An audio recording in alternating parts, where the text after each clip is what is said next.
Espera. Blanca, enróllate. Uy, perdón.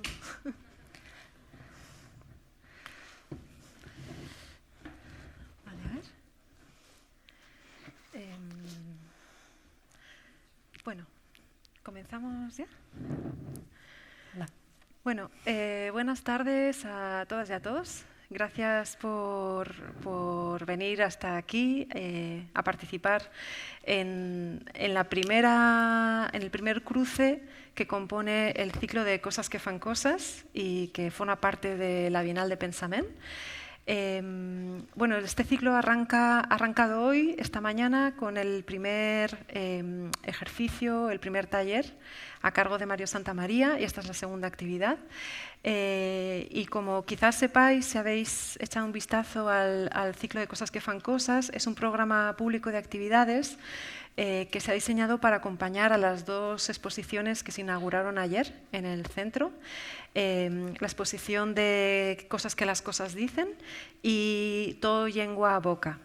Entonces, bueno, este ciclo de actividades, este programa de actividades público intenta, a través de diferentes formatos, acercarnos un poco a otra perspectiva de los objetos como agentes, ¿no?, de derecho, donde no son únicamente o no son simples entidades inertes al servicio de la voluntad humana, sino que queremos repensar, tensionar y ampliar la noción de agencia, ¿no?, para revisar e intentar comprender cómo actuar, cómo actuamos junto con otras y otros, más allá de lo humano, ¿no? Concretamente, la sesión de hoy está centrada en un tipo de objetos particulares, que podríamos llamar objetos tecnológicos, digitales, y más concretamente queremos abordar el ámbito de la tecnología, de los algoritmos, de la inteligencia artificial, ¿no?, como esos objetos aparentemente intangibles, pero veremos a lo largo de la tarde de hoy, que tienen, por supuesto, efectos y una capacidad performativa muy global, ¿no?, a nivel global, pero también muy intensa, muy íntima, ¿no? Como que también nuestros hábitos, nuestras formas de vida, nuestros cuerpos, etcétera, están completamente condicionados y toman forma y se transforman en compañía de este objeto particular algorítmico y de código. Bueno, sin más preámbulos, quizás vaya llegando gente tarde porque ha habido un pequeño error con la hora, ¿no? En teoría comenzamos a las 6:30, pero en la publicidad decía las 6, con lo cual, bueno, unas estáis esperando y otras quizás no hayan llegado todavía. Vale, aparte de la presentación del ciclo y del cruce, simplemente decir que haremos una estructura donde habrá 3 presentaciones. Primero hablará Joana Moll, después Jara, Rocha y después Fieke, Jansen. Abriremos un momento de diálogo, de conversación entre las ponentes y después abriremos el micro al público, ¿no?, para que podamos conversar, preguntar, comentar lo que queráis. Vale, paso a presentar a las personas que están hoy aquí, presencialmente o a través de la conexión. Joana Moll, a mi derecha, hablará primero. Ella es artista, investigadora, cuyo trabajo explora de forma crítica la forma en que las narrativas postcapitalistas afectan a la alfabetización de las máquinas, de los seres humanos, de los ecosistemas, y sus temas de investigación incluyen, por un lado, el impacto ambiental de las tecnologías de la comunicación, pero también las infraestructuras de Internet, la vigilancia y el lenguaje, y el impacto, los efectos que tiene eso en nuestras vidas cotidianas. Por otro lado, tengo a Jara Rocha a mi izquierda. Ella es mediadora cultural, investigadora, comisaria independiente, y también sus áreas de investigación están relacionadas con la semiótica y las materialidades de las culturas actuales, las culturas del presente, desde la cultura libre, las humanidades y, entre otros muchos proyectos, parte de su trabajo se ha realizado en colaboración con Joana, de allí la invitación de este trío, ¿no? Y en tercer lugar está Fieke Jansen, desde Holanda, que ella es investigadora de la Data Justice Lab de la Universidad de Cardiff y está interesada en la repolitización de los datos y la tecnología en el contexto político, cultural y sociohistórico europeo. Y más concretamente, su investigación trata sobre el impacto y la implementación de las decisiones que se toman basadas en datos por parte de la Policía Europea sobre comunidades marginalizadas, ¿no? Con lo cual, bueno, ya os podéis imaginar un poco de qué trataremos esta tarde. Además, querría presentar a Carla Bosserman, que está ahí en un rincón. Ella es profesora, investigadora artística y está desarrollando una investigación sobre el dibujo como propia herramienta de investigación. Hará un relatograma de la sesión y con ella cerraremos la actividad de hoy. Pues comenzamos ya. Doy la palabra a Joana. Vale. Muchas gracias, Blanca, bien por la intro. Bueno, jo he dit que parlaria en català, és veritat. Fieke, I'm sorry, I'm speaking catalan. Jo parlaré d'un projecte que es diu, en anglès, The Hidden Life of an Amazon User, que ve a ser la vida oculta d'un usuari d'Amazon, i ho aniré explicant així relat a relat. És la primera vegada que explico això en català, vull dir que em sortirà alguna paraula una mica estranya, també ho aviso. Doncs tot va començar quan vaig comprar aquest llibre. És un llibre fantàstic, el Jeff Bezos, es diu The Life and Lessons Rules for Success, que vol dir la vida, les lliçons i les normes per tenir una vida d'èxit. I llavors té un subtítol que és llarguíssim, és una pena que està molt pixelat perquè és bastant imperdible.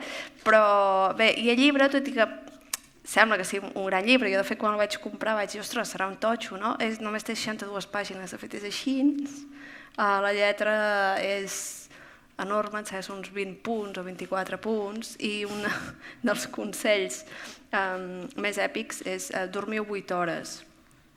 Ja està, no? Poca cosa més. L'excusa per comprar aquest llibre, que era també una mica la broma, per començar a introduir aquesta història, era que volia traquejar tota l'energia i tota la materialitat de codi que hi havia darrere d'aquestes interfícies i el que suposava això per l'usuari. Llavors, mentre comprava aquest llibre, vaig fer una captura de pantalla de totes les interfícies que Amazon em va obligar per poder fer aquesta compra, que van ser un total de 12 interfícies, i això va ser els mínims passos possibles que jo vaig haver de fer. No me'n vaig anar a cap suggerència, no vaig clicar cap anunci, no vaig tirar enrere, no vaig fer absolutament res, només únic i exclusivament comprar el llibre. I aquí, ho veieu, són les pàgines, la primera, la benvinguda, on hi vaig posar, Jeff Bezos, veig ara que em surt, òbviament això ho vaig assajar molt abans de fer això, vull dir que no va ser... Llavors m'han sortit aquestes suggerències, hi havia diversos llibres d'en Jeff Bezos, òbviament també hi sortia l'Steve Jobs, l'altre sud-africà, que no me'n recordo com es diu, això, l'Elon Musk, etc. Tot homes, bàsicament. Llavors la tercera pantalla era, tens aquest llibre, l'has seleccionat, i en tots els comentaris, hi havia alguns comentaris imperdibles també, jo el vaig seleccionar, la quarta, i era com, això ja ho tens ficat al teu carro de compra, i aquí són les suggerències que et donem un altre cop, Steve Jobs, Elon Musk, bla, bla, bla, bla. Ups, cap on haig d'apuntar? Aquí. Llavors, l'altra pantalla era simplement introduir la direcció, on m'havien de donar aquest llibre. La següent era, com es diu, sign in. Posaven el teu nom i el teu password. La quarta era com, ja pots comprar el llibre, sí, vols comprar-lo, també amb tot un seguit de recomanacions del mateix tipus de personatges, que abans no vaig clicar, però seguien insistint per si de cas m'ho repensava. I llavors, un altre cop, tria on vols que et portem això.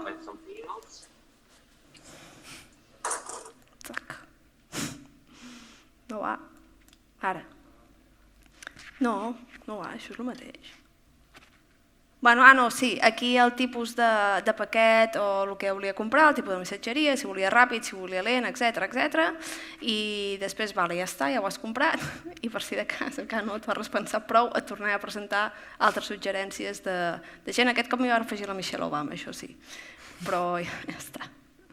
I llavors jo el que vaig fer amb tot aquest procés, hi havia aquestes 12 interfícies, però també vaig agafar o vaig interceptar tot el codi que es cridava des d'aquestes interfícies. Tu quan et connectes a una pàgina web, hi ha molts scripts, es diuen, que és el que portes, com diem, guions, que porten tot aquest codi que al final estan executant aquesta pàgina web. Hi ha molt més del que veiem.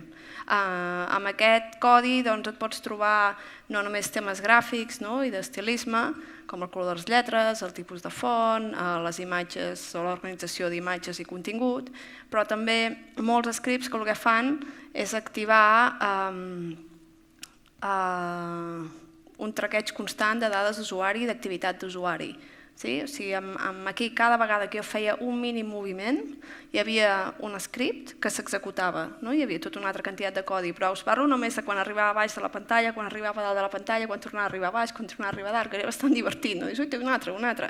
Quan feia segons quin moment amb el ratolí, quan clicava sobre unes imatges o només passar per sobre, el temps que feia que estava mirant una cosa en concret, i tot això bàsicament és el model de negoci no només d'Amazon, però de totes les empreses d'internet, Google, Facebook, etc. Que el que fan és monetitzar tota aquesta activitat d'usuari per crear perfils que després venen a tercers o se'ls queden ells i després simplement personalitzen continguts. Ells diuen personalitzar continguts, però bàsicament és seduir-te perquè tu compris certes coses i no d'altres, i perquè realment només et quedis dins d'Amazon i no surtis d'aquesta bombolla d'Amazon. Doncs tota la quantitat de codi que jo vaig poder agafar o capturar van ser més de 9.000 pàgines de codi escrit, perquè això ho hem pres per alguna exposició. No he posat la foto a aquesta presentació, és una pena, però l'última que vam imprimir per una exposició a Leipzig que es va inaugurar fa una setmana era alguna cosa així, era gegant. Llavors posa això en comparació amb les 12 interfícies, que no és res, i en comparació amb el llibre del Bezos, que diu sí, pots anar dient, tu t'has fet ric dormint 8 hores, però el que realment t'està fent ric és això. I el que també vaig calcular, que també era una part interessant, era, ja ho podeu activar si voleu, Alejandro? Sí? Què diu? Això és el projecte, Alejandro anirà fent scroll infinitament. Vaig calcular la despesa energètica que a mi em va suposar, des del meu navegador, activar totes aquestes 9.000 pàgines de codi, que van resultar uns 80 megas de codi. Doncs ho calculava, per saber exactament què és el que jo estava pagant d'aquest model de negoci que al final estava dissenyat per Amazon i que no hi havia negociació possible. Jo o anava a Amazon o no anava a Amazon. Vull dir, tots aquests scripts se'm carregarien, volgués o no volgués, però és molt, molt difícil bloquejar-los, encara que activem uns bloquejadors o plugins per bloquejar l'activació de certs scripts. I el projecte, en última instància, del que parla, és d'aquesta doble explotació de l'usuari, que moltes vegades se'ns escapa, que no és només la monetització de les pròpies dades i de la pròpia activitat, que genera beneficis econòmics per a aquestes empreses, i nosaltres no veiem ni un duro, i a més no donem ni moltes vegades ni el permís conscient que això s'estigui fent, però també ens carreguem en part de la despesa energètica i, òbviament, el conseqüent impacte ecològic derivat de tot aquest procés, pel fet que tot això s'està activant en el nostre navegador, que és en el nostre ordinador, que el tenim enxufat al corrent de casa nostra.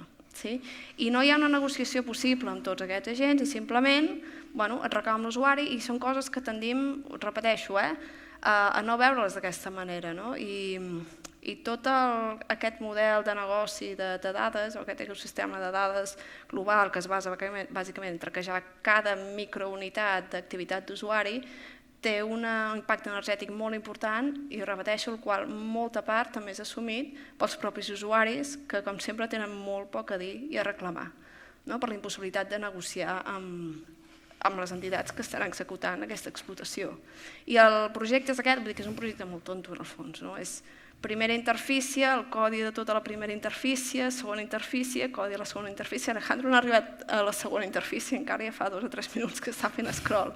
I és una manera d'exemplificar, de descontextualitzar el codi de les interfícies i realment veure el volum que té això. I són uns 14 minuts, si fas scroll, si feu scroll religiosament, és el que és. Però el projecte està a internet, el podeu veure i en podem seguir discutint ara. Gràcies. ¿Paso? Sí. ¿Tengo que desinfectar esto? Esto, no, yo no necesito esto. Pero, yo voy a leer ahora una pieza que escribí a partir de este proyecto de Joana. Lo que pasa es que fue escrita en inglés y la voy a leer en inglés, pero hay traducción simultánea, me parece que también al catalán, ¿verdad? Sí. Entonces, solo por avisaros que este fragmentito va a suceder en inglés. Y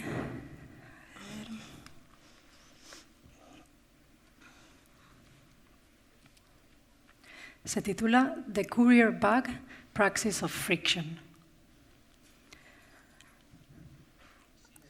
A leaf, a gourd, a shell, a net, a bag, a sling, a sack, a bottle, a pot, a box, a container, a holder, a recipient, with or before the tool that forces energy outward, we made the tool that brings energy home.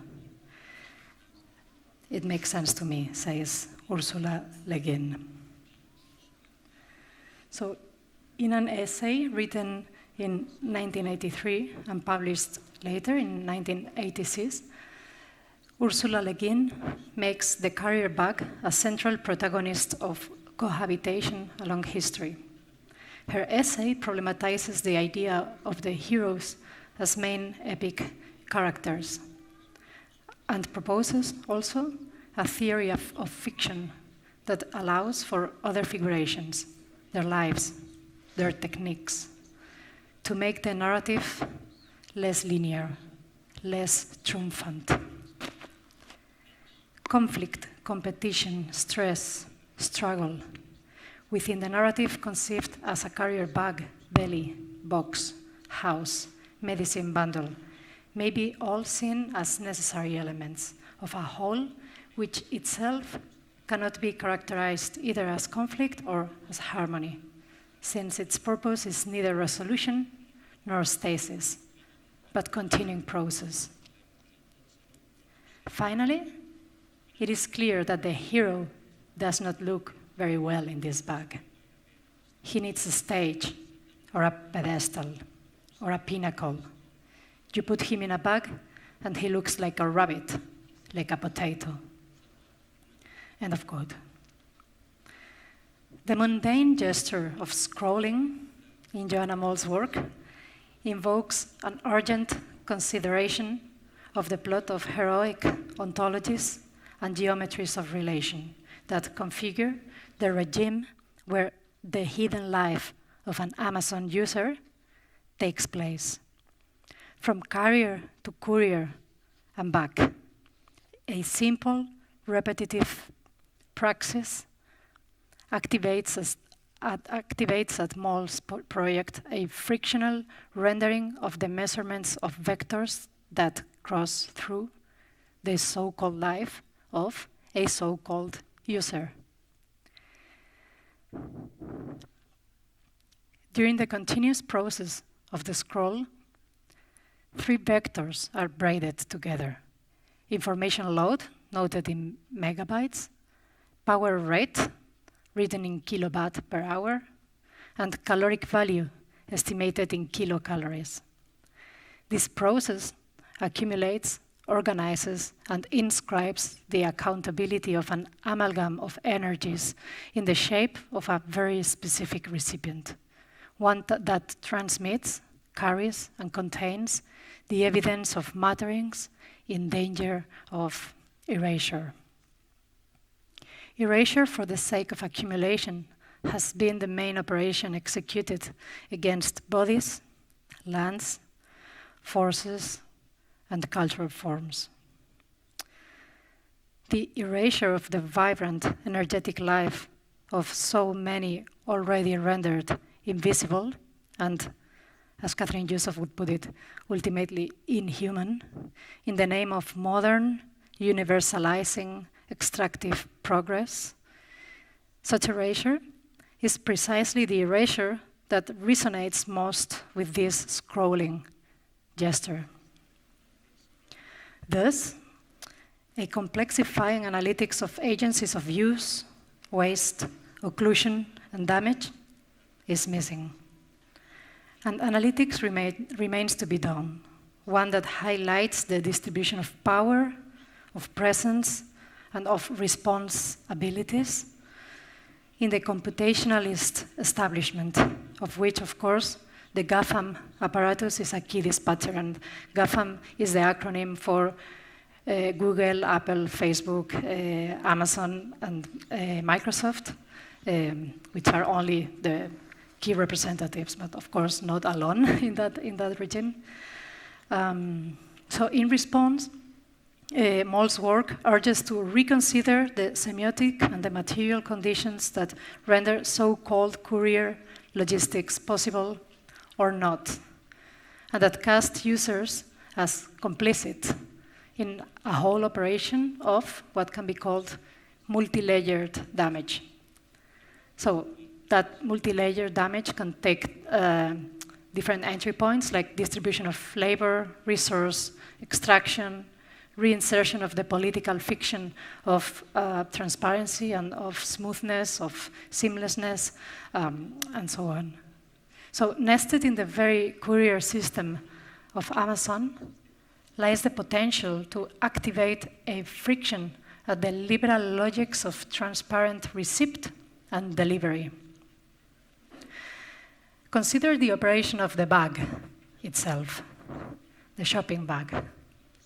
A circulating device that reverses the agency assigned to coders, their so-called smooth source code, articulating the repetitive labor force of precarious microtaskers. In Amazon's apparatus, they are called mechanical turkers because of the name of the microtasking facility.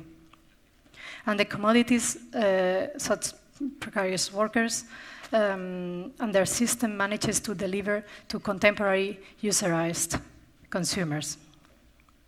A device to not succumb to an erasure of matters and figures, so that attention can be extended towards agencies other than the users in their highly individualized behavior and Western guilty guises, when the conversation turns out to be about the energy consumption of their infinite on-screen activity.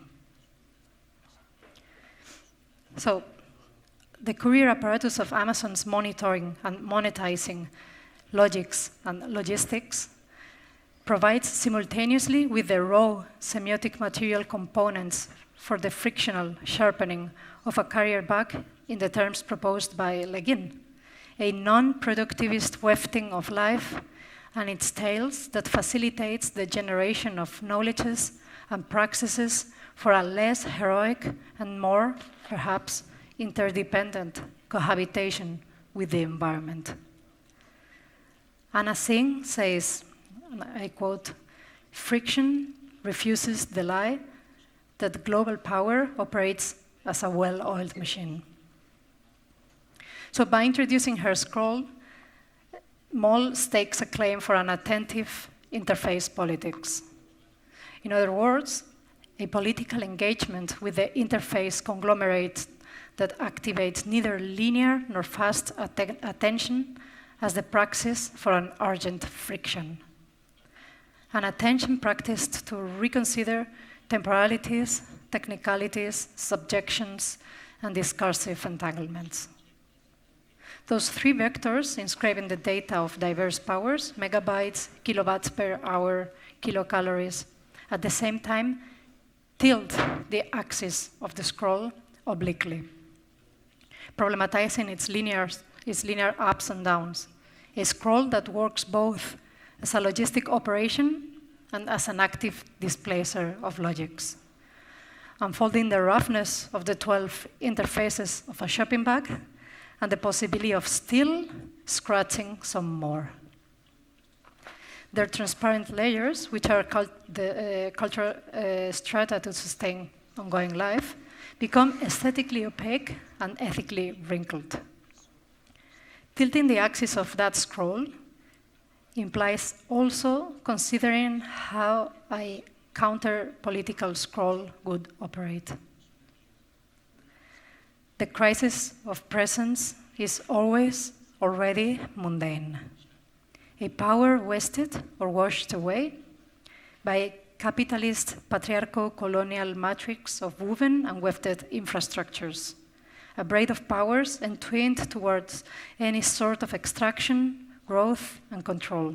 The linearity of the uneventful scroll in Moll's work starts to be crooked, rotated, flipped, interlaced. In its crafted disorientation, the scroll asks, which transactions lay beneath, beyond, or behind the monumental source code of a banal purchase? And I say banal both in terms of content and also in terms of action. It's a very banal action, like a very mundane action. How many instances of capitalist turbo-universalism and techno-colonialism are carried in this scrolling gesture? What are the nuances of totalitarian innovation brought by with the questions that this frictional scroll makes available?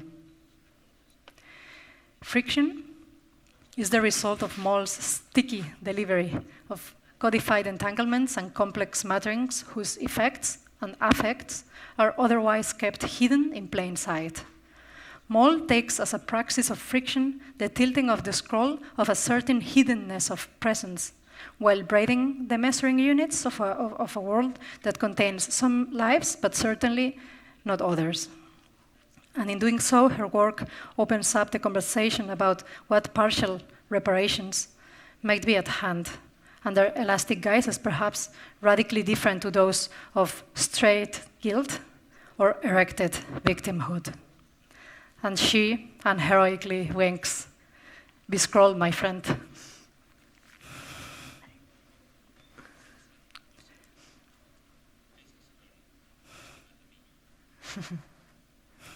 Gracias.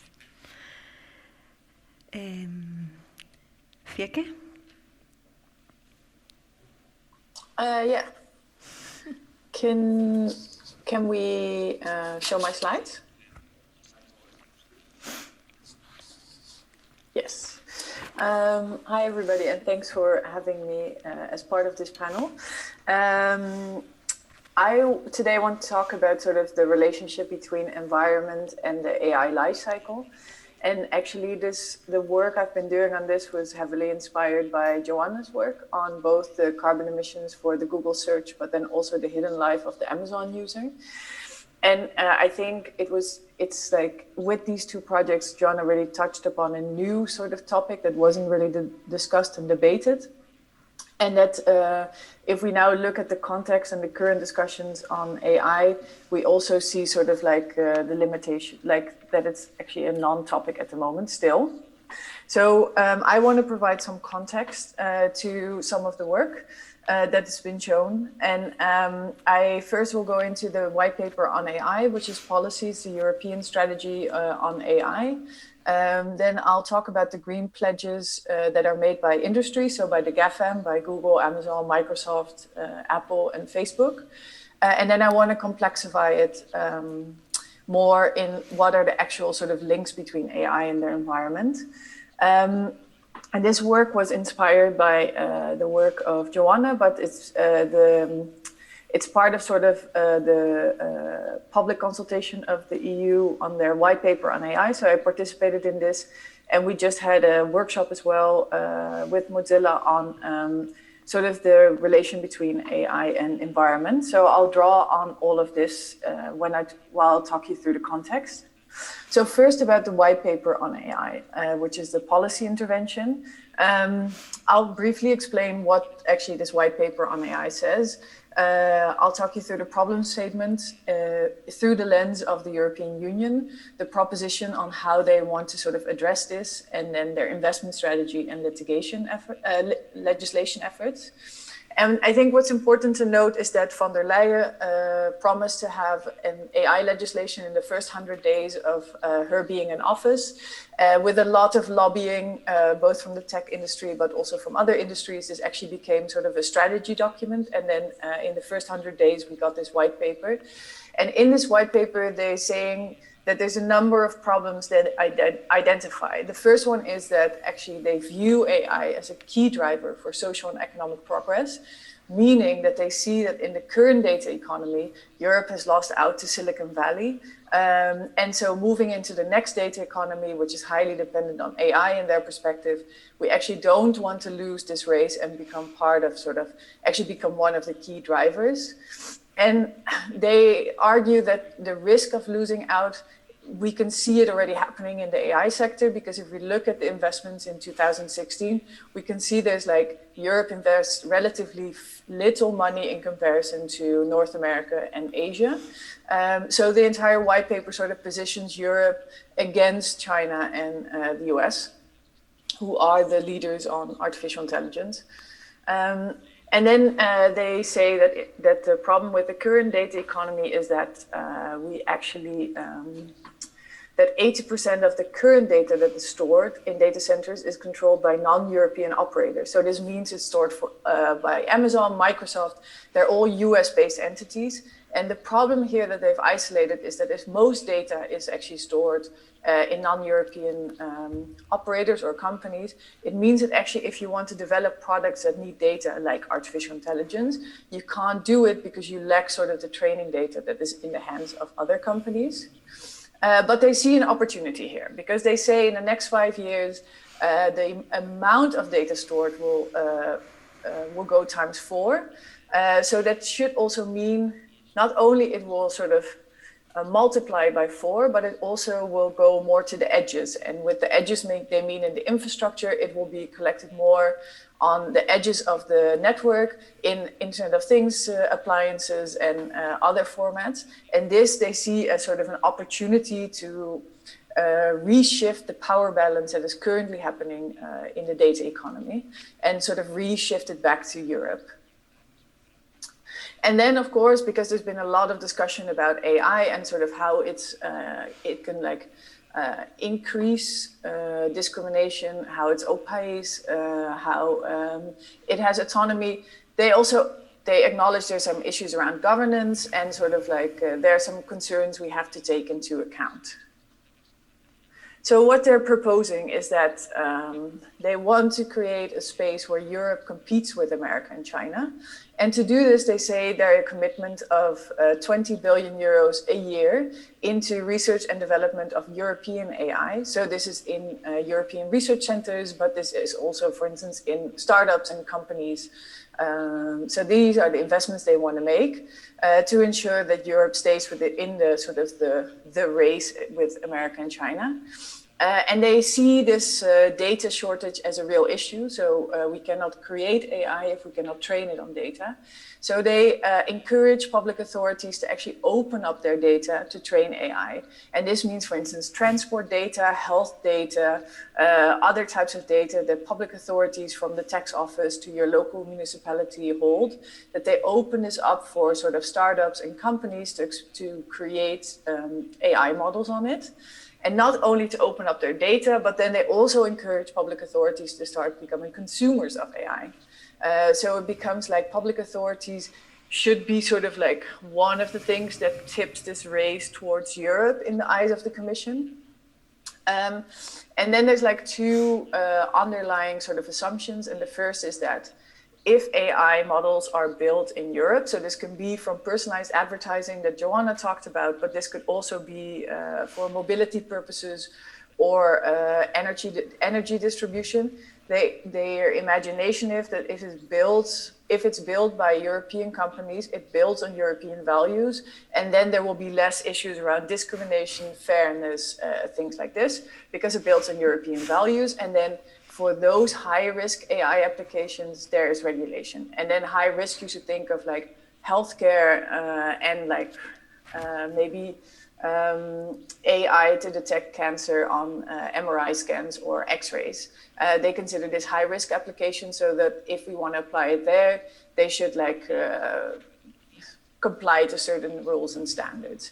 But the use of facial recognition by police, for instance, would not necessarily fall under high risk, nor would like the use of AI in the electricity grid, because they say it has to be both sector and application, and the sector so far that has been identified is the medical sector or the healthcare sector. So this is sort of the proposition that the EU is giving.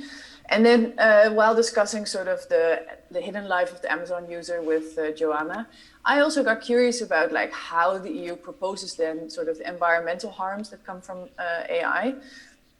And sort of the first, before they actually published the white paper on AI, they published a few leaked versions, so they could sort of have a feel about what people thought about it, and people wrote op-eds to sort of influence it. And then in the original leaked version, basically the relationship between AI and environment was very flat. So they basically said it's very important, and look at it can create sort of smart thermostats that can decrease the energy use of houses, and thus we like contribute to a better environment, which is quite fascinating because the second pillar of the European Union is the Green New Deal. So you would expect them to have a more complex thinking about how technology influences the environment. And then luckily in sort of the current version of the white paper, after they got quite a lot of criticism, they more robustly said that AI can and should itself critically examine resource usage and energy consumption and be trained to make choices that are positive for the environment. But it doesn't really explain what they're going to look at, how they're going to ensure that this is going to happen. So they propose to invest 20 billion a year in AI, but not really practically how then the environment or human rights actually come into play. And then I want to quickly talk about the green pledges of the industry, because also the industry, there's been a lot of controversy about their energy consumption, but also other contracts they had with big companies. And so in the last 2 years, all the big, so GAFAM came with a lot of green pledges, or what they also called like moonshot ideas.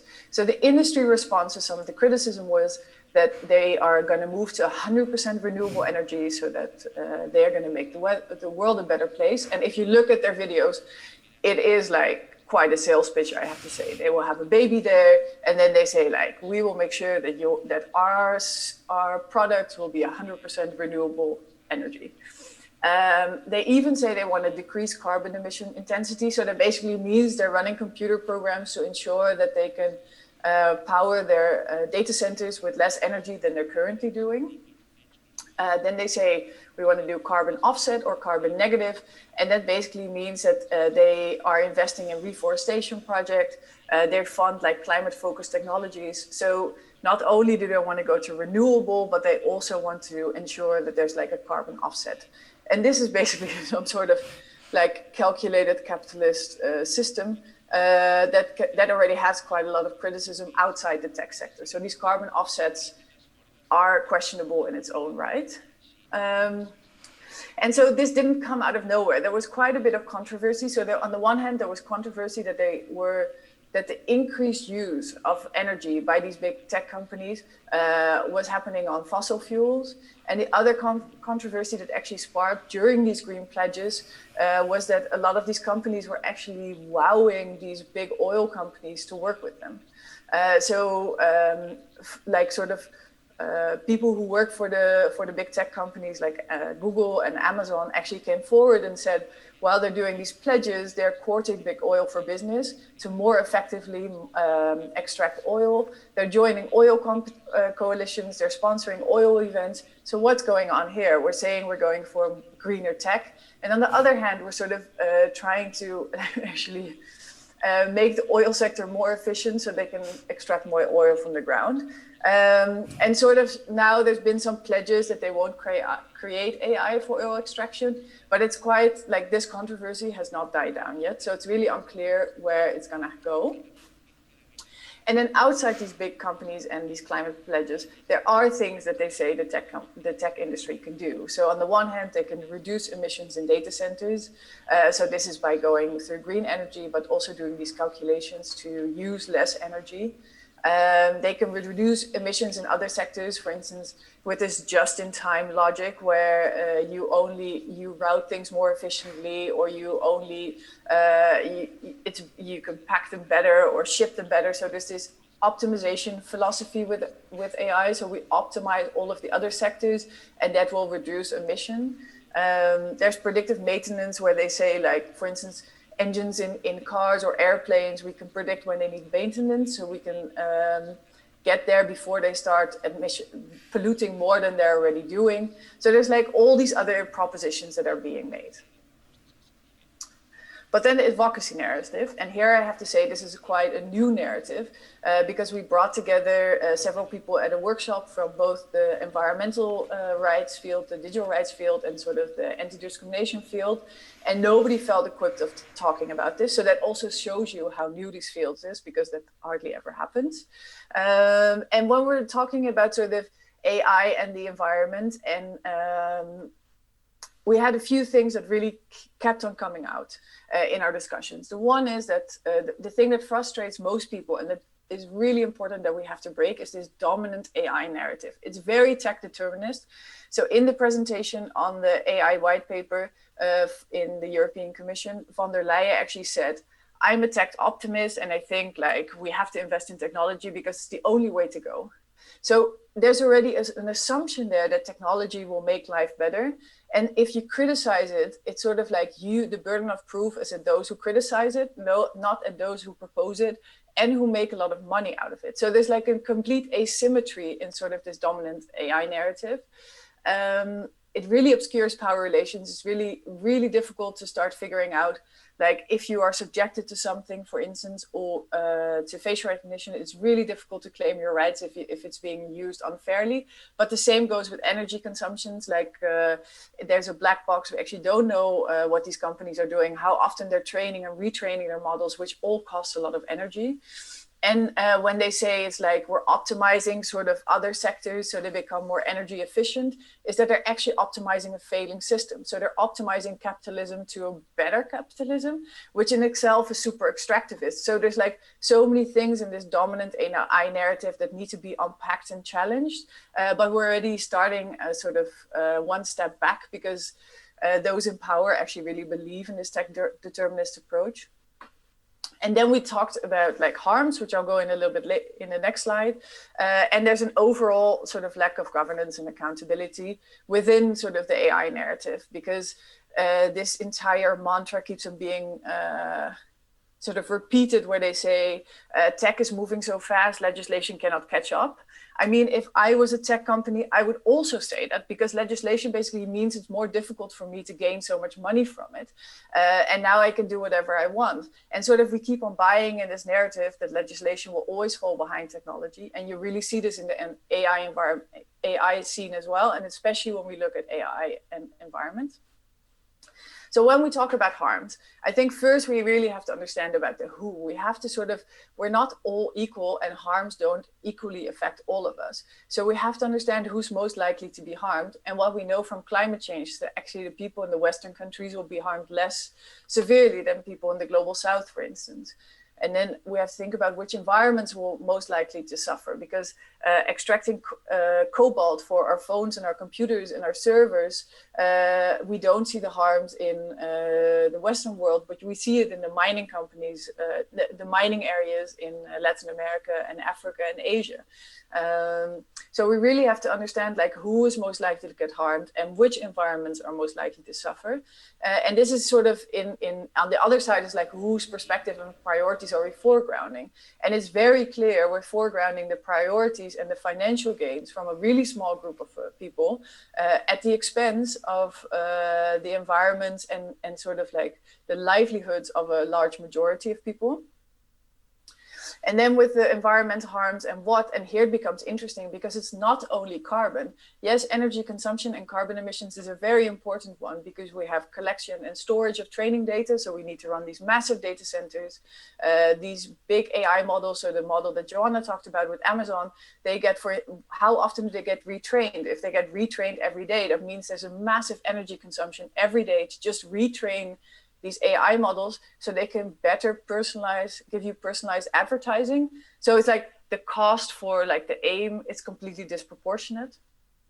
But it's also in this AI supply chain. So we need cobalt for all of our devices. So also for the servers that are running AI models. It's used to optimize extractive industries. So it's oil, deforestation, agriculture. And this is not like, let's do permacultures and diversify them. This is like, let's make a deal with Monsanto so we can like up their profits. So I think like when we think about environmental harms, it's not just energy consumption. And then somebody in the workshop actually meant the privatization of basic services like water. So they were mentioning how in Africa they're using AI to better find clean water wells, but it's not so that this can come at the benefit of all the people living there. It's basically so that companies can more efficiently drill for water and have less cost in actually extracting clean drinking water so that they can sell it. So here is always like, what is actually the power that's behind it and how is this having an impact on our environment and who we are? And so I just want to give a small critique and then I'll hand it back. So the critique on the AI paper is that there's this belief that tech equals social economic progress. And there's hardly any questioning at the moment in the European Commission that maybe it's not tech equals social economic progress. Maybe it only equals progress for a small number of people. What we have seen, like the big companies, they earn a lot of money at the expense of others. So we have to like fight this myth. We also should see that this AI strategy is all about the market. It's all about positioning Europe and creating Europe into a next AI market that can compete with China and America. And maybe we're okay with this, but we shouldn't pretend that this is something other than that. So it's really about the market. And we also see it if we look at what directorate sits in within the Commission. And this investment is sort of like that, it goes hand in hand. And sort of like their perspective on the relationship between environment and AI is very friendly. They say like AI will save us because it will make everything more energy efficient. It will offer us smart projects. And my most favorite one was where they said it can actually offer us early warning systems. Then when we have an environmental disaster, we have more time to prepare for it. So nothing is about prevention. It's all sort of about like responding to things that are happening. So I think we have to be critical about this and push the Commission to actually think more critically about this and make their investment not to create more European AI, but then start investing in other things, like what would be environment by design technology, for instance. Does that even exist? And then unraveling the industry narrative, I think this is like, I mean, it speaks for itself. But on the one hand, these green pledges and moonshots, it's really nice to go 100% renewable, but it doesn't change anything in their core business model. If they didn't do real-time advertising, if they didn't do tracking or retrain their large AI models every day, the energy consumption would go down significantly. And also they wouldn't need all these big data centers. Google and Facebook are like 95% their income is reliable on real-time advertising. So this is their core business model. So we can talk about green energy, but maybe there's a flaw within the nature of the internet itself that actually sort of contributes to all the carbon emissions. Then they say all these pledges and they give a lot of numbers, but in the end, it's completely black box on their energy consumption.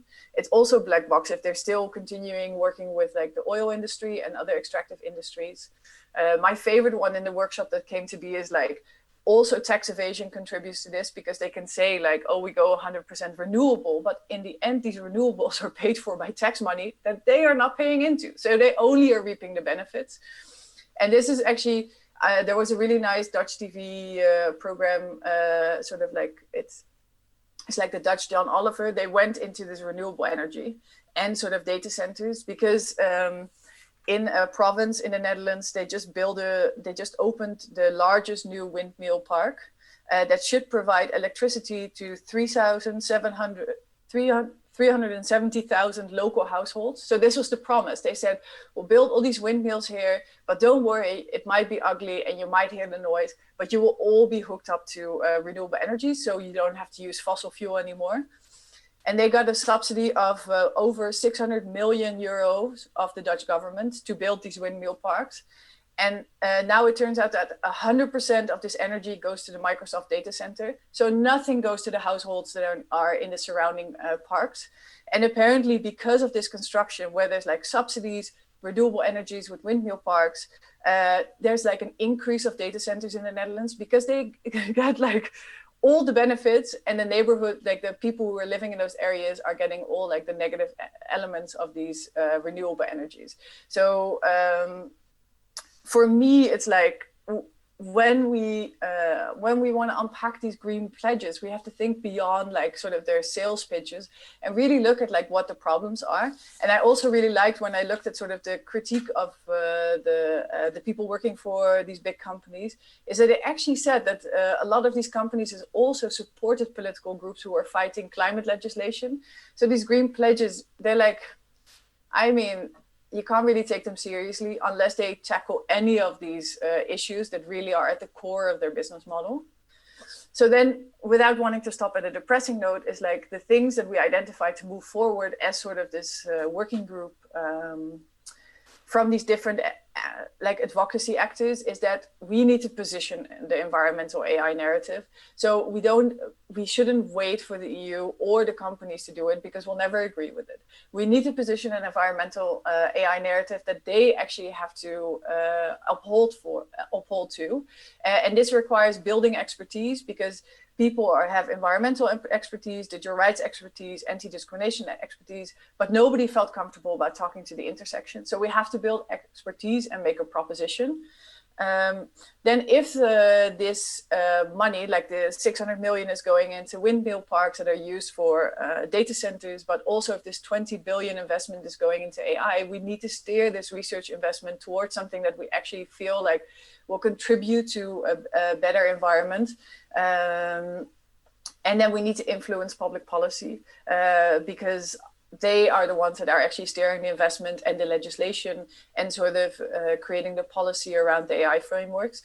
So while Joana's project really shows very nicely what some of the issues are around like a simple Amazon algorithm that we never think about, we have to sort of start influence the conditions that are creating this to manifest itself. So instead of fighting maybe the individual tech companies, we have to, as Europe, maybe steer some of these things in a different direction so we can have a better future.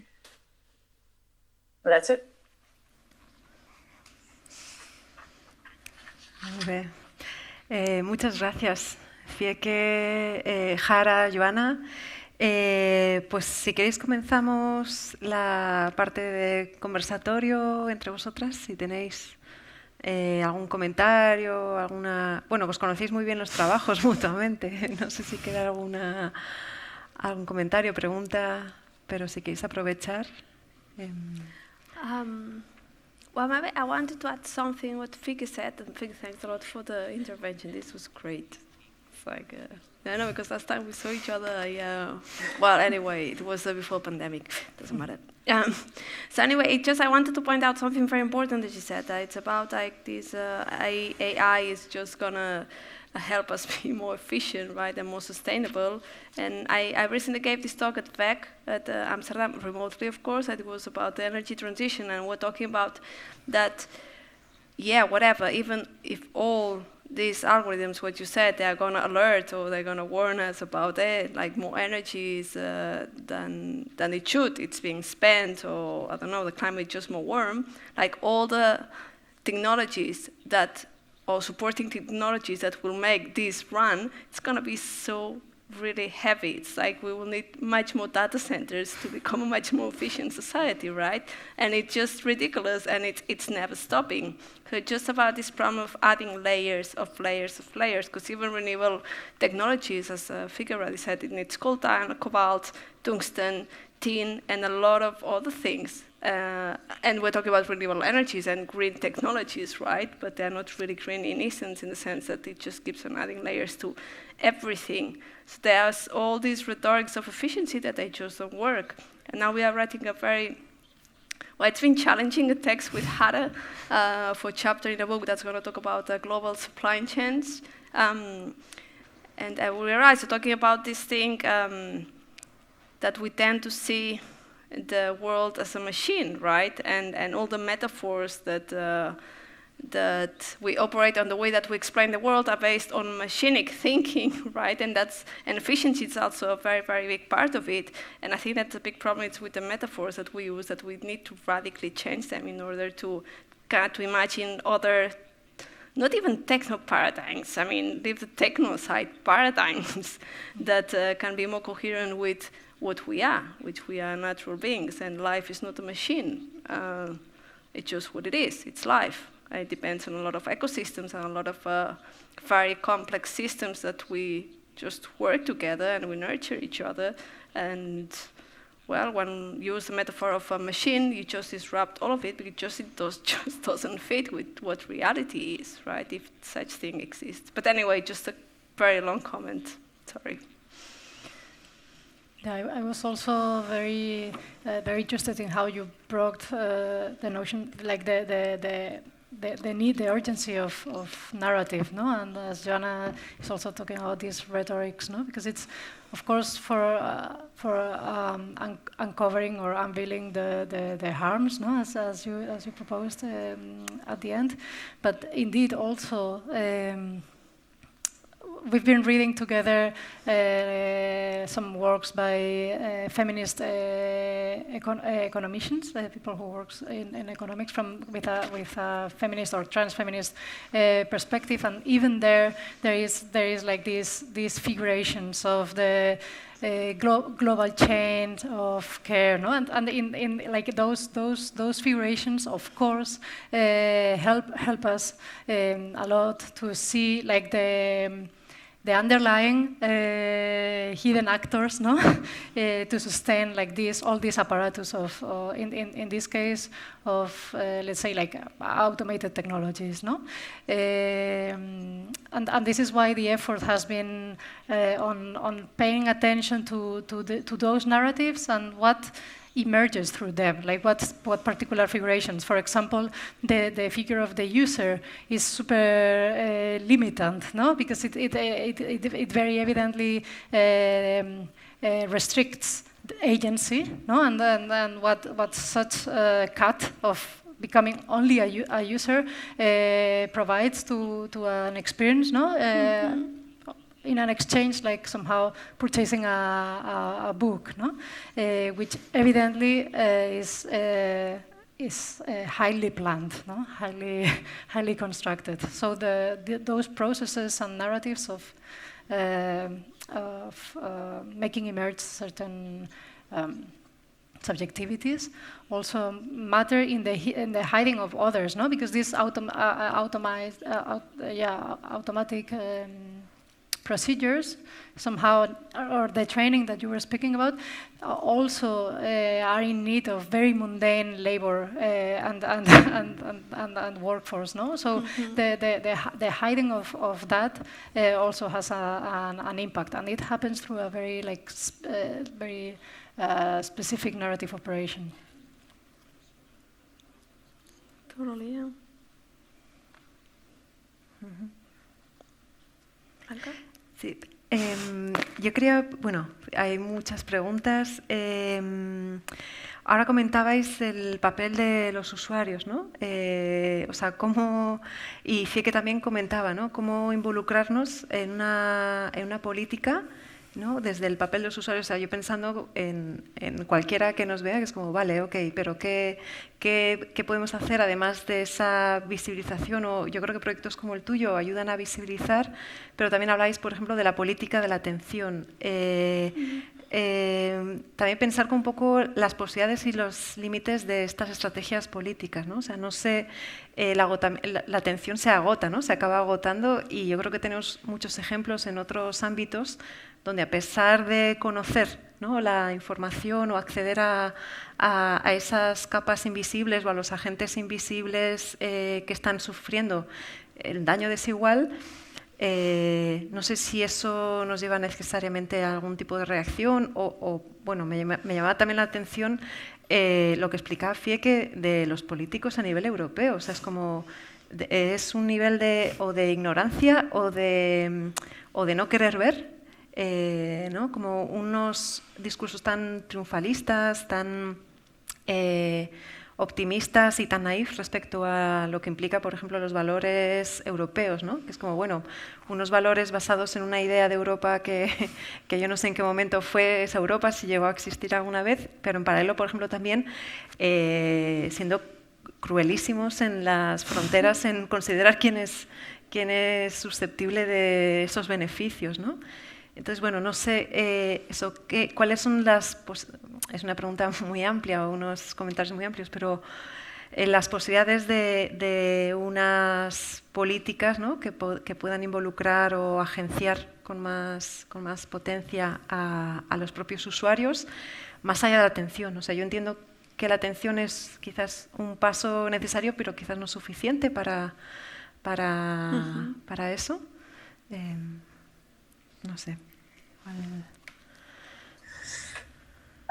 Yeah, I find so there's definitely a role of the user, but one of my frustrations, both in like the discussions around climate, but also in the discussions around privacy, that it's always pushed on the user, whereas these are systemic power struggles where sort of those who are imposing things on us are becoming stronger and stronger and more powerful, and the user sort of stays the same. So it's like, install an ad blocker to protect your privacy, and at the same time there's Wi-Fi tracking at stations, there's facial recognition cameras on the streets, there's like, so sort of this asymmetry is only growing, and still we always talk about the responsibility of the user. So that's like one of my issues with like going it from a user side. Then I do think like there are probably things we can do. It's like a lot of privacy measures actually would also benefit the environment, like installing ad blockers basically means that they cannot track you and profile you in the way they want it and collect less data about you. Using decentralized services that don't belong to the big companies, all of these things actually sort of decrease their business model and then as such also work. But I actually think we have to start asking tough questions to our local municipalities and our governments and the Commission, the European Commission, about what they're actually doing, why they're doing it, and pushing for like environmental impact assessment and environment by design. So if you see tech being rolled out in the city, just write your local councilman and say if they did any climate impact assessment on this technology. Because it can also already happen on low scale. I can understand that not a normal, like an ordinary user doesn't want to get involved with the European Commission policy debate because it's so abstract and so out there. But it doesn't mean like we have to put pressure at the bottom as well to start including this in the tech discussion, because now it's just like tech will like make everything better. And yeah, maybe there's some human rights impacts, but in the end, there's still this belief that tech will make things better. So I think like that could be like an interesting starting point, because we have to start lighting a little bit of a fire under our politicians to start including these things in there. And then the Commission, are they ignorant? No. I mean, it's very clear the portfolio under which the AI strategy falls. It's like it's market, it's like the digital strategy. It has nothing to do, like these are all sort of with the libertarian politicians, where I think more the green parties are more within the Green New Deal. So it's really compartmentalized. It belongs to the commissioners who actually believe in capitalism and believe in the market system and feel like it's really important for Europe to become part of the AI race to the top. because that otherwise will have negative economic impact, which like could have, like I'm not saying it doesn't have, but I'm saying it's a very one-dimensional view. So are they ignorant? No, I think they're just pushing their own agenda.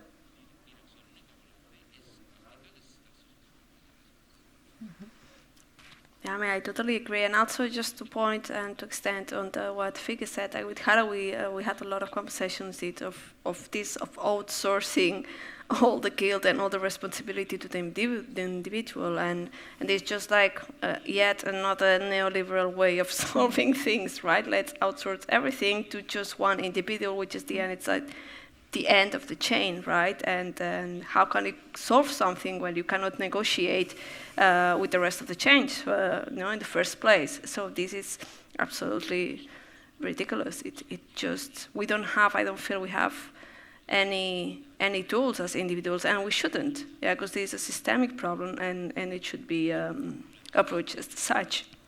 And also, like, it's also very interesting, like, how you see all this, and this applies to also AI and everything, and what you just talked about. It's like all these reductionist solutions to very highly complex problems, right? And it's exactly what the US are doing with all these lobbies and so on, just erase all the complexities and go on with a plan which at the end it's be competitive and make money, whatever. Yeah, and yeah, it's a massive problem because it basically raises complexities as a metaphor of the machine, and life erases all sort of complexities that have taken into account in order for us to survive. It's as simple as this.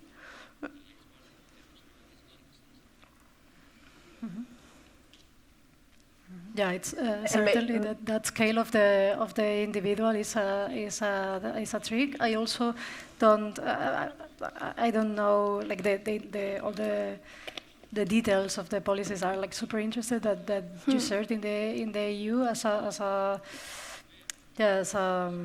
an apparatus almost, but of course I never trust that institution. As I wouldn't even consider them naive because of the amount of dependencies that such institution is built on. No, but it's one thing is interesting is that some of these behavior somehow scale up and down, and that guilt and also victimhood that's placed on the individual is often placed on the institution, no? And when you find yourself in front of an institution that's behaving as guilty or as a victim of something that because of the amount of dependencies that it already constructed, then the range of mobility is highly reduced. No, there is very little space to try otherwise, and hence embracing complexity is fundamental. No, so the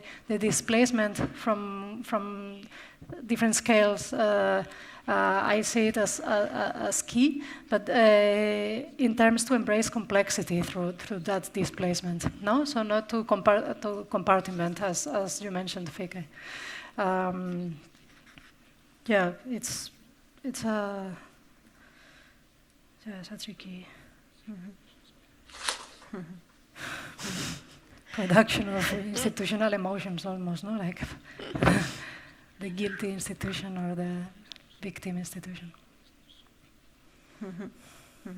Claro, y está el reto también de cómo abordar una situación compleja, pero como terminaba hablando Fieke, haciendo propuestas concretas, ¿no? Entonces manejar la concreción, pero abordando la complejidad, ¿no?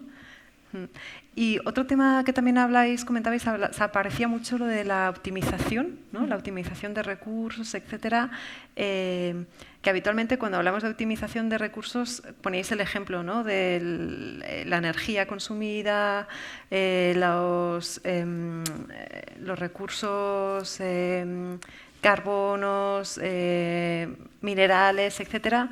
Pero también está toda la capa, ¿no? De los recursos humanos que incorporan en su propio funcionamiento como multinacionales, etcétera, ¿no? Y cómo se aplica esa misma lógica, ¿no?, a los propios trabajadores, por ejemplo, de las multinacionales. No sé si también esa complejidad que decimos ahora cuando hablamos del el impacto medioambiental, no caer nuevamente como la división de lo humano, lo no humano, ¿no? Únicamente hablar de cierto tipo de recursos e incorporar también cómo esa lógica se está trasladando a todas las capas de la vida, lo que decías tú, ¿no? Que no sé si, por ejemplo, eso lo está teniendo en cuenta o no la Unión Europea. No sé, que por ejemplo también a nivel de cómo regular legalmente los derechos de esos trabajadores, etcétera. Claro, la tecnología va muy por delante, o este tipo de organizaciones, que es gestión de los recursos humanos, va súper adelantado de las herramientas legales incluso que tenemos, ¿no?, a nivel de derechos laborales, etcétera, de cómo hacer frente a eso.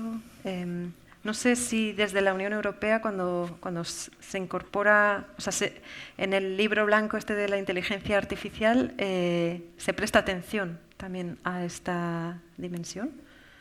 I feel a lot of times we talk about artificial intelligence, we leave aside the non-artificial intelligence. In that case, it's human, right? Or not artificial intelligence.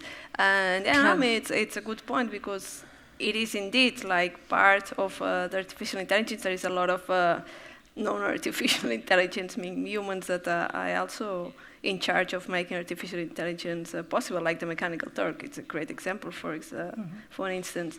And in terms of this amassing like all this human power in one place, while with text we are writing with Jara, we have this part where Amazon had more than 1 million workers by July 2020, which is insane. We are talking about almost like a small country, right, of people that they have to manage.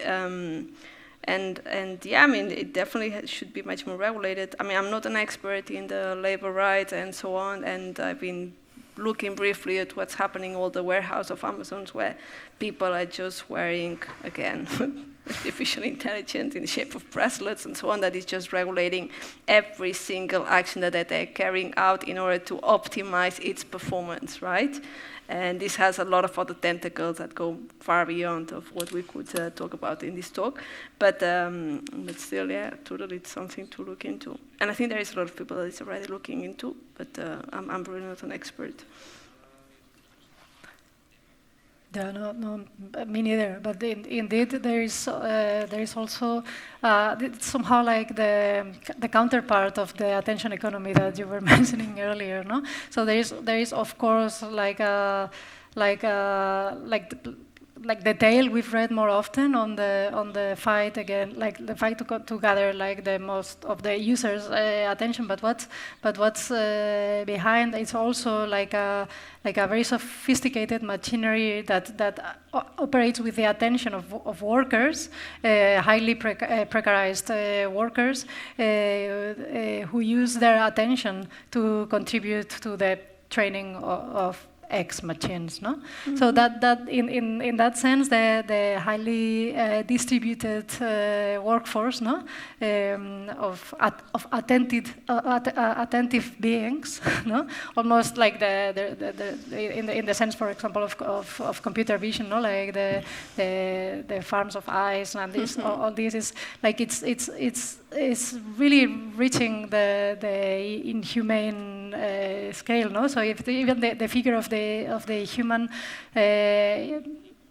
stops to be a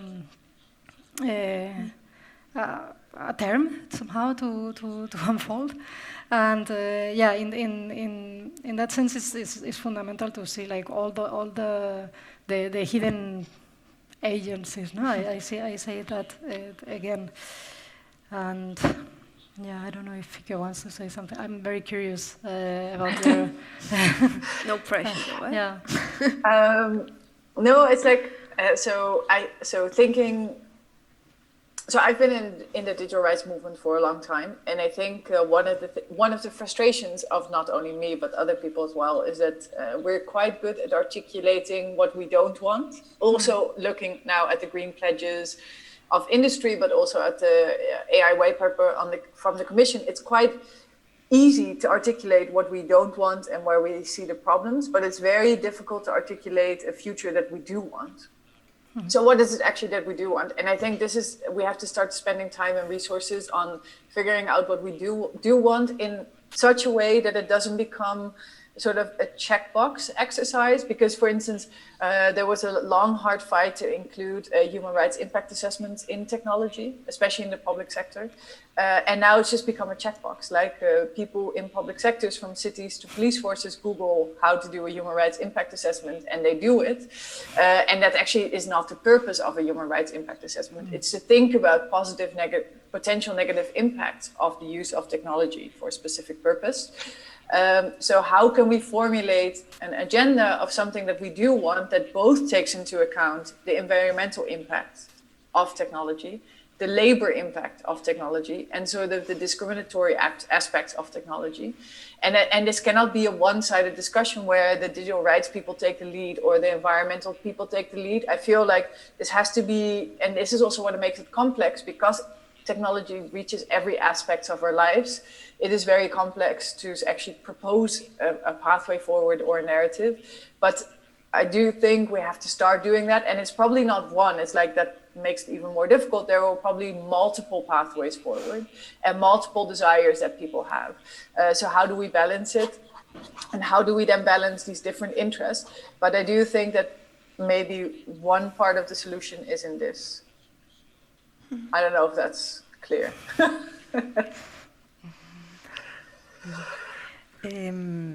Si os parece bien, abrimos ya la conversación al público. Creo que tenéis un micro por ahí en medio.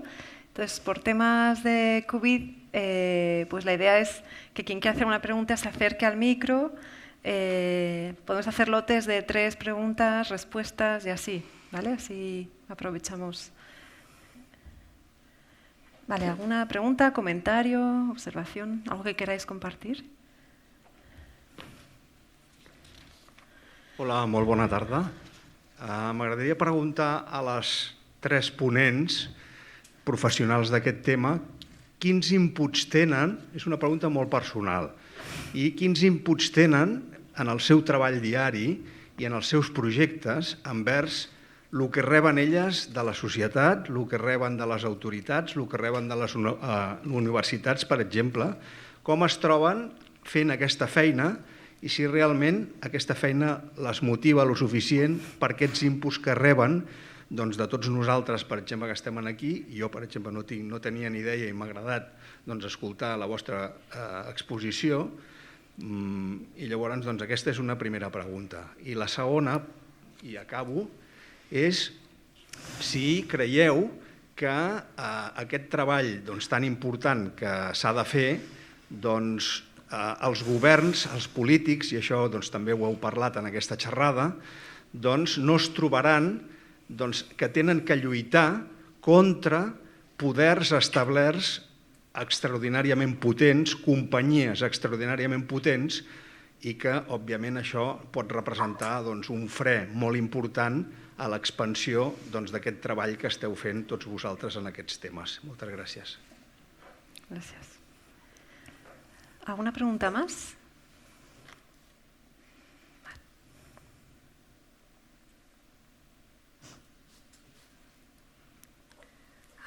Bueno, una...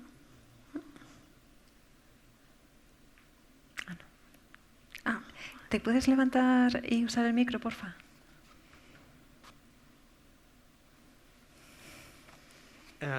No, moltes gràcies per il·luminar aquest tema. Crec que la reflexió que feia la Joana crec que és molt interessant, sobretot en el sentit que aporta transparència, que ens adonem una mica dels impactes ambientals de recollir les nostres dades que coses que no ens beneficien. I una mica pensant en això i pensant en les coses concretes que podríem, amb què es pot traduir, fer un canvi en aquest sentit, jo crec que hi ha 2 coses que crec que podria estar bé. La primera és com demanar més transparència en els costos ambientals que cada acte de compra, ni que sigui a Amazon, per exemple, en cada compra, quin cost ambiental té aquesta compra i quina part d'aquest cost és en benefici de les empreses i no en el nostre benefici. I el segon àmbit, i ja més tirant cap a la Comissió Europea, és el tema dels impostos. Sabem que aquest no és la solució definitiva, però segurament en tota la reflexió dintre del moviment ambiental hi ha una part que s'ha desenvolupat una taxació ambiental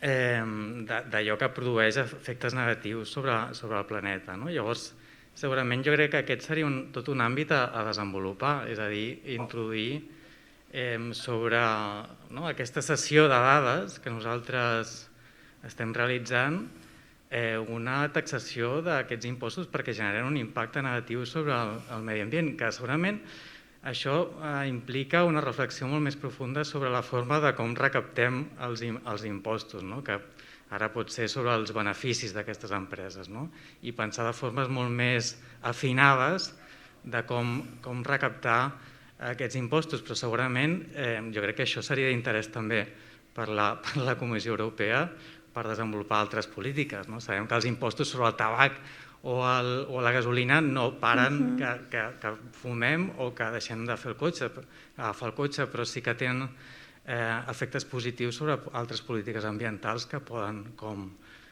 contraposar una mica els efectes negatius.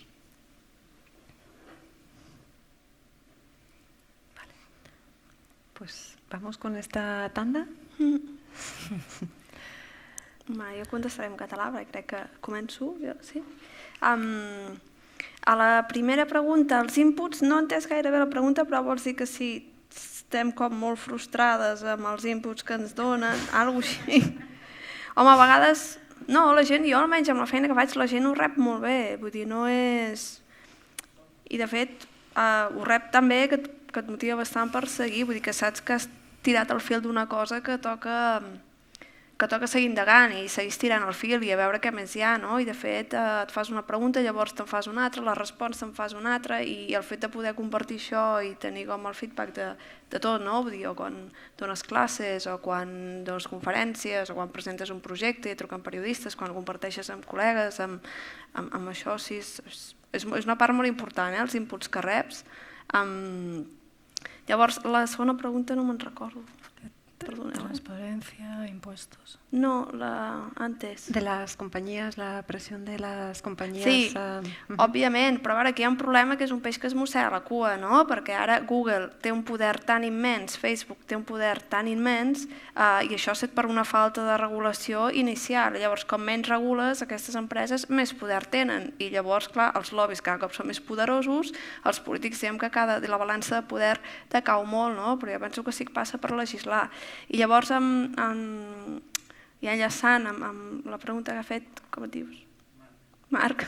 I penso que el primer, sí, seria genial tenir una informació i una transparència, que penso que la transparència és superimportant per entendre contra què has de lluitar i què és el que t'enfrentes, i posar el focus en unes certes coses, perquè si no vas absolutament venut, perquè tot és el que és el món digital i penso que s'ha legislat molt poc a nivell europeu, perquè tota l'economia de dades sembla que és una cosa que no existeixi, perquè els servidors no es veuen, els routers no es veuen, els telèfons no veiem ni fan sorolls quan es connecten, vull dir, és una cosa que realment sembla que sigui invisible, tot i que és la infraestructura més gran que hem construït mai i la que operem, i és absolutament complex internet, però és absolutament invisible i no és només això, sinó que ens han vengut que és un núvol, ja està.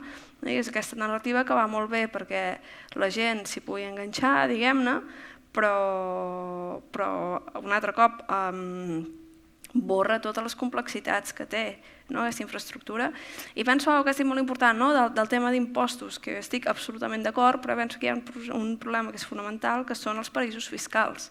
I és el que ha dit la Fieke, que al final els mateixos contribuents acabem pagant totes les maldats que ha fet aquesta gent perquè simplement tenen els diners a les Bahamas. I també hi ha una cosa molt important, també ha dit la Fieke, que el 80%, el 70% de dades estan en mans que són fora de la Unió Europea. Llavors també hi ha com es legisla això? Sí? I jo penso que hi hauria d'haver, i això sí que hauria de ser una taxa global, jo penso que no n'hi ha prou que sigui Europa, a la mesura en què internet és una xarxa, una infraestructura que és global, on hi ha molts actors que estan operant de forma internacional, però estan operant a tot arreu, no vull dir de forma localitzada, però estan operant absolutament a tot arreu. I jo penso que en aquest sentit hi ha d'haver una taxa global, en aquest sentit, i els paradisos fiscals, ho reitero, són el gran càncer d'aquesta societat en molts aspectes. Tot el que ha passat amb el coronavirus, per exemple, que els hospitals estiguin com estan, és perquè si potser es deixessin anar alguns dels impostos que estan ficats allà, segurament molta d'aquesta pandèmia es podia haver plegat una mica més, o almenys donar l'assistència que es podia haver donat, com amb tantes altres coses, en temes d'educació, de tot. Bé, ja està, espero que... Bueno, voy a ir muy en la línea. Acerca de los inputs, hay una mezcla entre frustración y motivación continuada, ¿no? Como que más o menos supone un equilibrio que se hace como todavía habitable, ¿no? Y disfrutable. Pero la frustración, sobre todo, viene de sentir que estamos llegando a un punto en el que esto empieza a ser parte de una conversación pública, ¿no? O sea, estamos hoy aquí esta tarde, estamos teniendo esta conversación y en ese sentido hay una serie de temas que se están poniendo sobre la mesa y que las instituciones están dispuestas a igual conversar al respecto. Sin embargo, hay una distancia inmensa entre los discursos y las prácticas. O sea, se está dando mucho la bienvenida y muy a menudo a unos discursos críticos, ¿no? Y se está dando espacio y voz como a perspectivas que proponen como el cambio, la transformación social también desde estas, si queréis, articulaciones complejas, pero en la práctica, si miramos de cerca cuáles son los términos y condiciones de las herramientas que utilizan en el día a día las instituciones para funcionar, ahí no hay todavía ni atisbo de transformación en la mayoría de los casos. Y de verdad que lo digo, o sea, desde ese equilibrio raro, ¿no? que casi tiene algo como de cariñoso, porque se siente que hay una voluntad, como que se está viendo la complejidad y se está viendo la problemática, pero hay una entramada red de dependencias ya asentada, ¿no? En el día a día, desde el momento en el que se decide con qué servicio de email se va a trabajar. O sea, desde ese momento ya se están tomando decisiones hacia unas estructuras que son de ejercicio de daño. Entonces, si no se busca cambiar la práctica desde esa atención al hecho de que de esos microgestos mundanos es desde donde se ejerce el daño.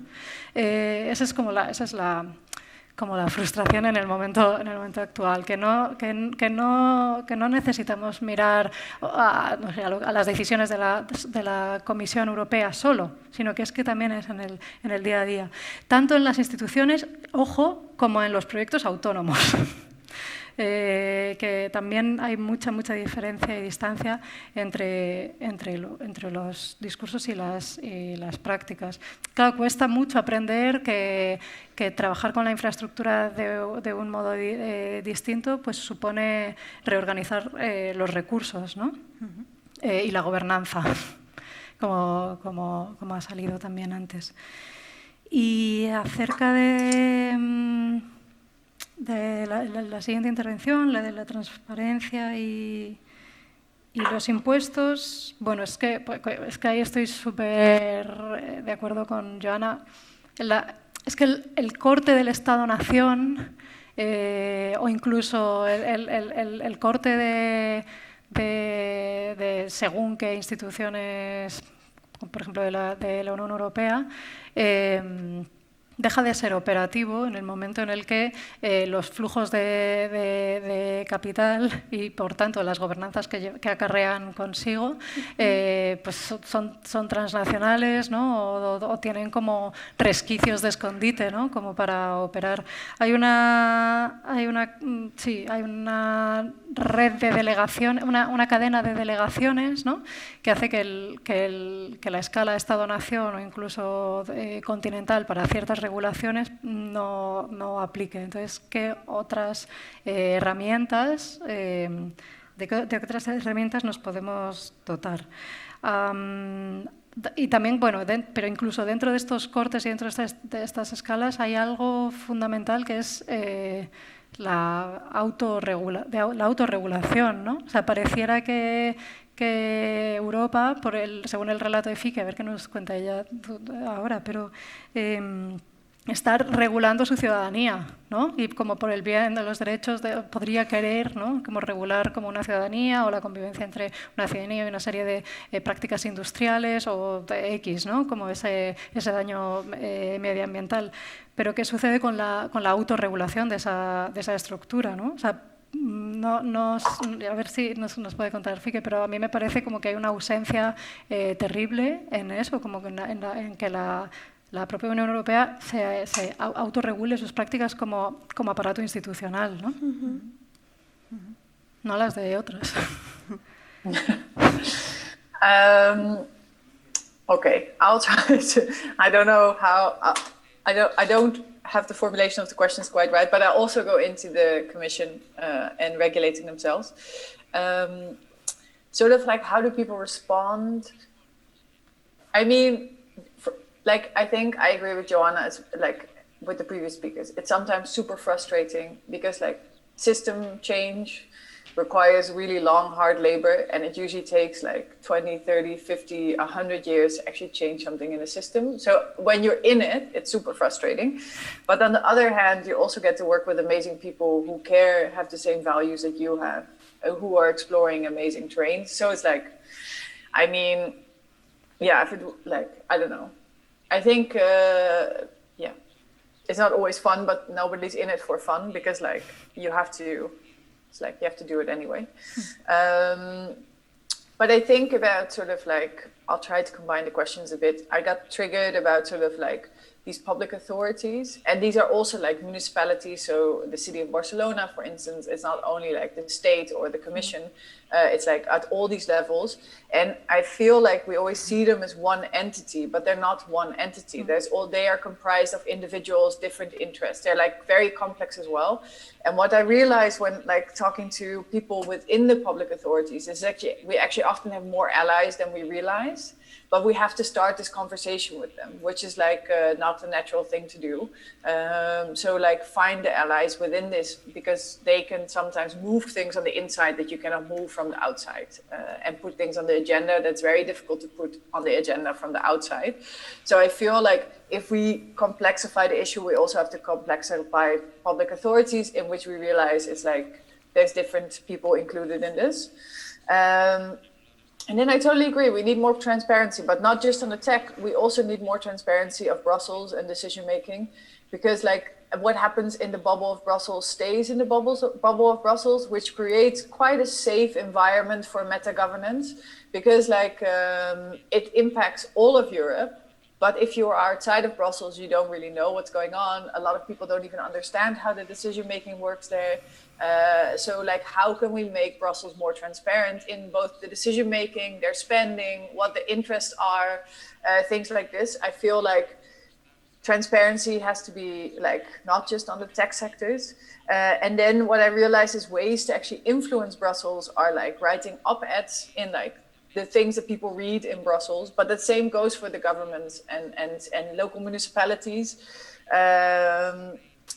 Write your local council people, write them a letter, ask them to bring it to the agenda. There's a lot of actually policy things that we've never done. Also, I never did them till 2 years ago, and now I'm starting to do freedom of information requests. I write op-eds. I try to influence people I know on the inside that are actually more on my side, maybe, or agree with me more. And does it change anything systematically? I mean, well, maybe not on the short term, but I hope on the long term, like all of these efforts come together. And I also feel like a lot of us have so many things to do that it's really difficult to take on new issues, especially when they're so meta, like environment, AI, Amazon, like these big companies, and then Brussels. These are all like really things that are outside of our span of control. But there are people who are working on these things every day in, day out, who are trying to influence this decision making.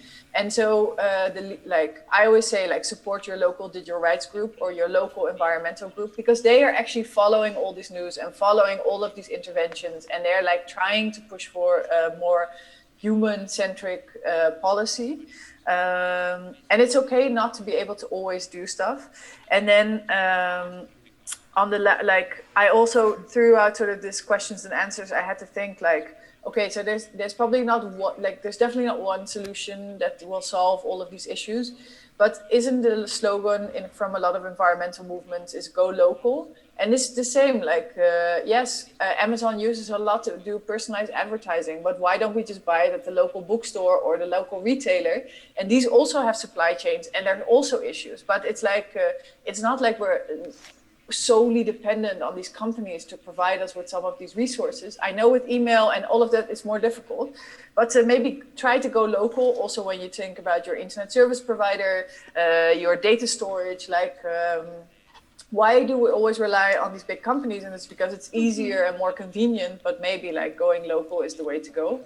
And then I totally forgot what you want me to respond to about Brussels. Gracias. Últimos minutos para alguna pregunta más. ¿Te puedes acercar al micro?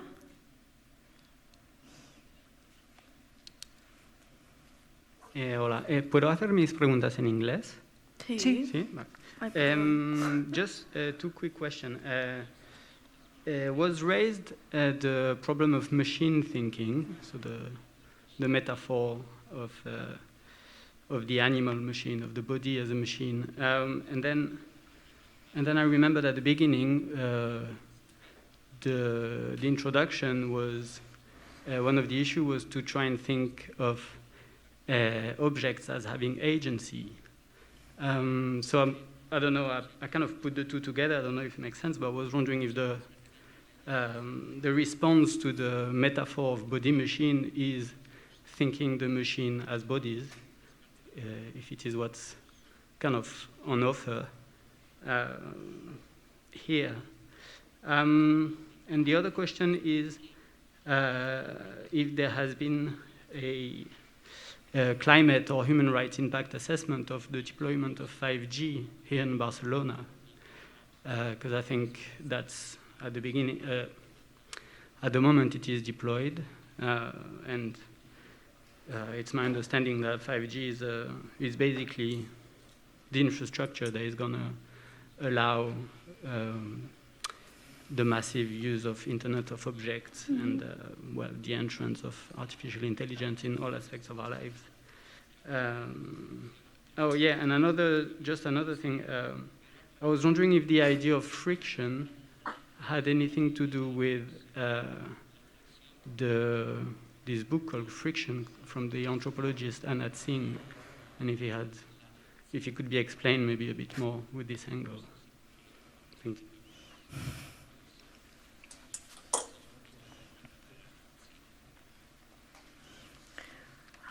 Should I go? Yeah? Okay, so I'm going to answer in English also. Okay, I'm going to start for the 5G because this is something that we didn't point out and it's really, really important. Indeed, the 5G is going to enable a massive use of data.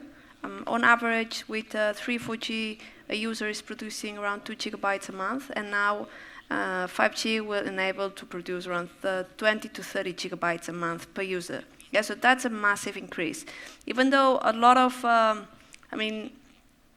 people, especially techno enthusiasts, say that 5G is much more efficient in the way it operates. It requires much less energy, and so on and so on and so on.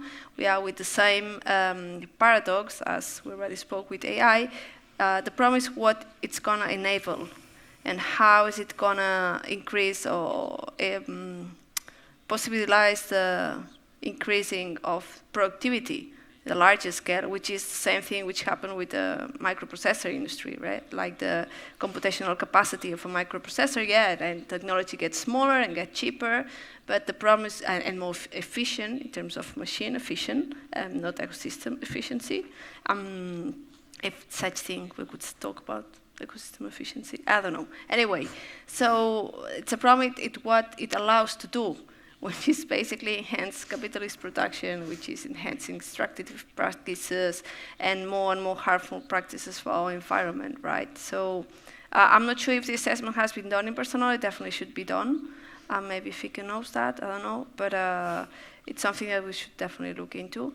And the first question, it wasn't very clear to me if this machine body, if the body as machine, you mean like turning the wheel again? Yeah, well, I think that maybe in a poetic sense it works, but I don't think it works in the sense that machine, it's a very particular kind of thinking, and I don't think, but that means it can be applied to the body, or the body, I'm not sure, I don't know. Because I'm thinking like this metaphor raised when the first law of thermodynamics applied, I mean, especially with the steam machine, suddenly it's like, okay, this is marvelous. Oh, so basically everything works. We can just take this metaphor of the steam machine as something that works to understand the rest of the world, as Norbert Weiner with at the beginnings of cybernetics also said, right? Like, oh wow, now we can understand how the brain works because we have machines that do this, right? So you take the reference of like this very simple reductionist idea of the machine to explain a much complex system. So I'm not sure it can work the other way around, but anyway, and I leave the friction question to Jara.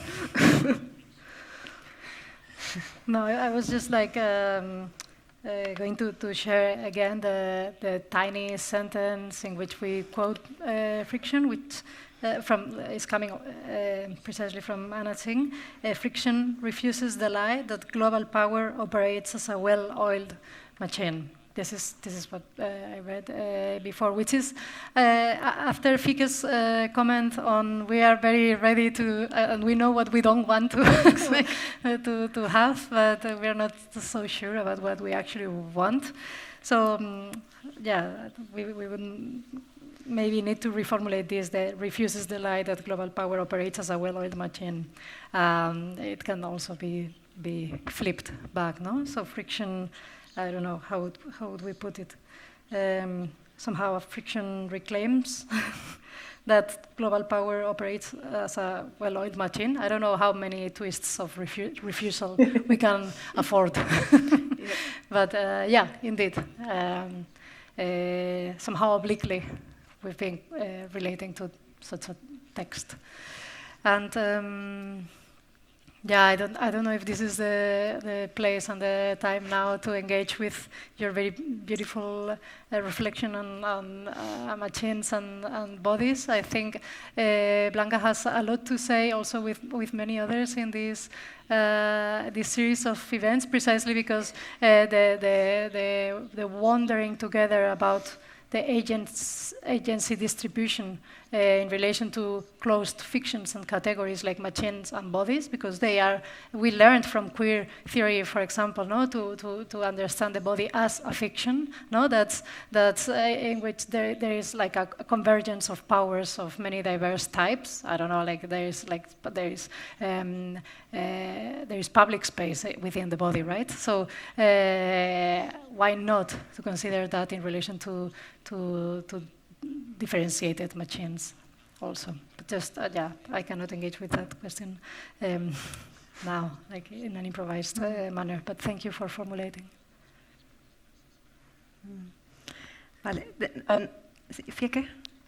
Yeah, maybe two thoughts on the 5G and the human rights impact assessment. I think they anyway had to do a data protection impact assessment. So if I were you, I would do a freedom of information request or write an email to your data protection agency, because they are supposed to look into this, and then publish it online, because so everybody can read it. And then just about the friction and the complexity, I think one of the challenges around sort of the public within this is that we're having these conversations on false premises. So I was having conversations in the city of Amsterdam with people like randomly on the street, and we were asking them about like the use of AI in public spaces, like facial recognition, but also Wi-Fi tracking, and when they would feel comfortable with this, just to have like an understanding. And they, for instance, said that these technologies should be allowed in places of high interest, like stations, because there could be a terrorist attack. So there's a lot of fear with people about things that can go wrong. And so they were like, in things like stations, these technologies should be condoned just to make us safe, to increase the security and safety. The interesting thing is that the central station in Amsterdam, they actually do Wi-Fi tracking, but it has nothing to do with our safety. It basically, the station is not a public space, so as soon as you go through the gates, it belongs to a company, and they do Wi-Fi tracking so they can calculate how many places visit shops, and they can calculate the rent they have to ask supermarkets and like the sandwich shop within the station. So they're using your personal data, not to create a safer station, or to ensure that there will be no terrorist attack, but they're doing it so they can more accurately calculate the rent. And I think like this is actually a discussion we should be having. Are we okay that a semi-public space, like a train station, that our public data is exploited for something like this? And I think it's totally ridiculous. I think that experiment should stop right away, like as a privacy person. But we're still having the conversation saying, oh no, but the terrorists are coming, so we need to like do all the Wi-Fi tracking and the facial recognition. But it's usually used for very different purposes. So I think this is part of this complexity, but also this friction is that how can we actually claim our rights if we actually don't know what it's being used for? And then we go back to transparency. Muy bien. Pues se nos acaba el tiempo. Nada, aprovecho para cerrar y a la vez responderte que digamos que el ciclo que proponemos de Cosas que fan cosas no es tanto la cuestión de pensar la máquina como cuerpo, sino justamente explorar, ¿no?, y tensionar las divisiones que venimos heredando de la modernidad entre lo humano, no lo humano, lo orgánico, lo inorgánico, los objetos, las personas, etcétera, y justamente con sesiones como esta queremos explorar esas continuidades y discontinuidades, ¿no? y tensionar esos límites y explorar para intentar comprender mejor, bueno, la actualidad y ojalá pensar futuros un poco más prometedores, ¿no? Así que bueno, aprovecho para invitaros a que participéis, os inscribáis al resto de actividades del ciclo. Y lo dejamos aquí. Muchas gracias a Joana, a Jara, a Fieke, a Carla, a los técnicos y al público que habéis participado. Nos vemos. Gracias.